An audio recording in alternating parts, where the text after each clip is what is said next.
Hello and welcome once again. This is Weapons Left, bringing you yet another audio commentary, this time from the Avalon MSL of 2009.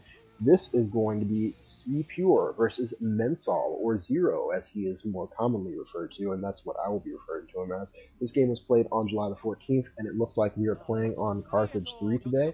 It is going to be Pure as the purple Protoss, playing in the top left-hand corner there. It looks like that would be probably the 10 o'clock position. And Zero is the brown Zerg playing in the bottom right, or I'd say 4 or 5 o'clock position. So this should be a good or solid matchup in the MSL. I'm looking forward to seeing what Zero is going to bring us today. Zero is one of my favorite players. I tend to favor Zerg players in general, and Zero has been playing excellent StarCraft.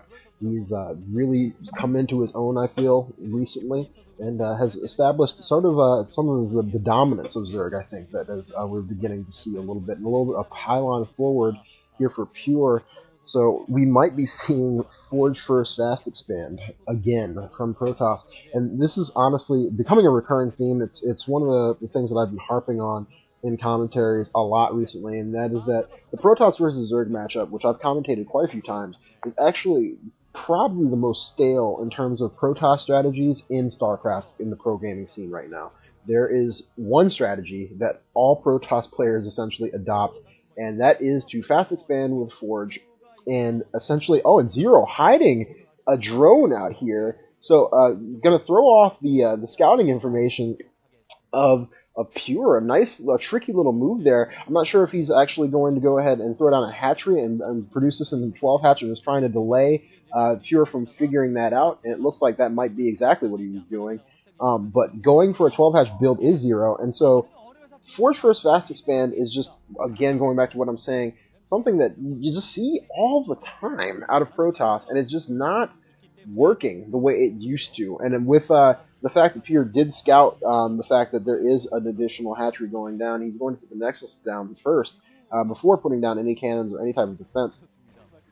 So no Forge going down yet for Pure, just a fast expand build at this point. And we'll see if he actually does forego the Forge. Maybe he will go for a straight gateway, but that's unlikely. I feel as though he'll more than likely go for the static defense of the cannons and try to wall off a little bit. But no, he does go for the gateway, actually, which I like. I actually prefer that. I feel as though there is a need for Protoss in general to start getting out more early units as opposed to the static defense that cannons provide.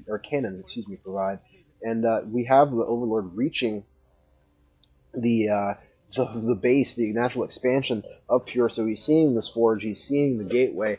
So, a little bit of additional scouting information being traded there. That probe has actually taken a lot more damage than it should have, honestly, at this point in the game. It looks like Zero is expanding again, and that's pretty much the move that I've been seeing a lot of Zerg players make, as going to a Savior-esque free hatchery build that allows a lot of flexibility. Basically, it nullifies the economic advantage that the Protoss player gains early on in the matchup from going fast expand, and allows the Zerg player to really just overwhelm the Protoss player because they haven't been focusing on or haven't produced that many units by the time the Zerg arrive with a relatively sizable army.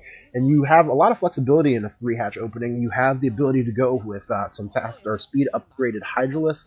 You can combo that with some Mutalisk play, with some Spire play. I've seen Lurker tech come out and be used either with drops or just with straight lurkers and additional ground forces for support. There's just a lot of things you can do as a Zerg player that really are strong against Protoss with this opening. And when Protoss goes Forge First Fast Expand, there's literally nothing that they can do to counter it.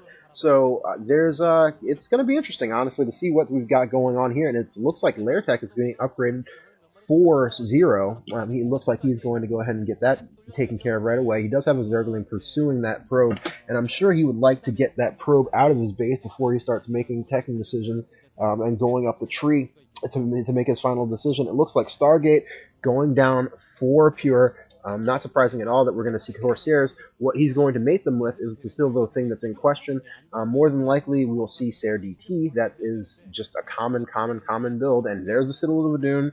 And here we go. We're going to see Ser DT against Zerg. And I have a feeling just going out on a limb here, I'm going to say that Zero is going to win this game right now.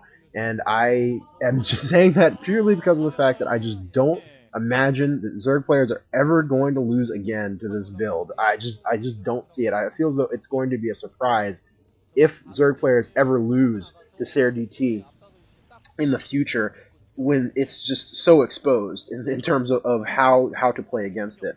And I feel as though I've seen Zero play against it extremely well in the past, and I'd be remiss to say that I don't expect him to lose to it at current, especially since it's coming from Pure. Not taking anything away from Pure, he is a solid player, but he's certainly in head-to-head.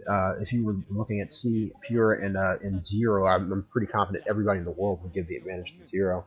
And so Spire going down 4-0 at this point, so it does look like he intends to try and combat some of the air superiority. And it looks like Pure is actually making a small push out on here on the map, which is kind of nice to see. A little bit of aggression from him.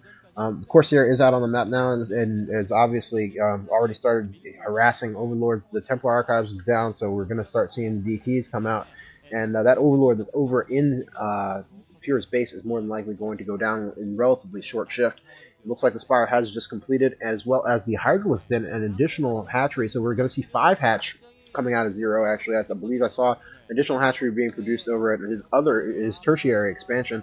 And so the Corsair is going to see all this. He's going to know what's coming, and it looks like I have a feeling that we're going to see 5 hatch Lurker out of Zero. And that's very strong against this build. I've seen that be very successful. And oh, some Scourge coming in. It looks like they were so close to sniping that Corsair. I'm really surprised, actually. I thought he had that, but they are going to pursue this Corsair right out of the base. So Zero's going to go ahead and protect a little bit of the information as to what's going on. And Sunken Colony going down, Overlords all over the place. This expansion is super safe from any type of DT harassment. And only 3 Zealots and a Dragoon on the ground at this point for Pure. So not an excessive number of forces for him at this point. And the 2 DTs are streaming down the map trying to see what kind of damage they're going to be able to affect. I predict absolutely none. Perfect SimCity, Overlords everywhere, and there's just really nothing that these DTs are going to be able to do at all. Besides from getting sniped, it looks like they just survive. So, you know, to that extent, they've done something right, or something correct, I would say. And the cannon's going to go down. It looks like Pure is trying to expand, but Mutalisks are going to make that very difficult, especially for the small number of anti-air forces that he has been able to produce. It does look like, however, he did merge an Archon. So we're going to see some Archons out on the field. It looks like then, obviously, he does have a couple Corsairs.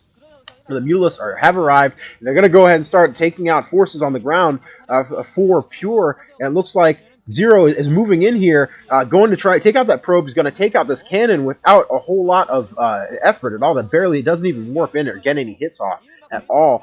And at this point, it looks like that expansion is not going to happen at all. Additional cannons going down for Pure, trying to effect some protection for his base, but he does not have any at his secondary expansion to protect this back mineral line. And some great Mutalisk micro being exhibited by Zero here. It looks like he is going to be chased off by the Corsairs, and it looks like the additional Archons are being merged. So we are going to see some Archon play, which obviously is very strong counter to those Mutalisks, that Mutalisk ball taking that splash damage from those Archons. That's a very, very intelligent play.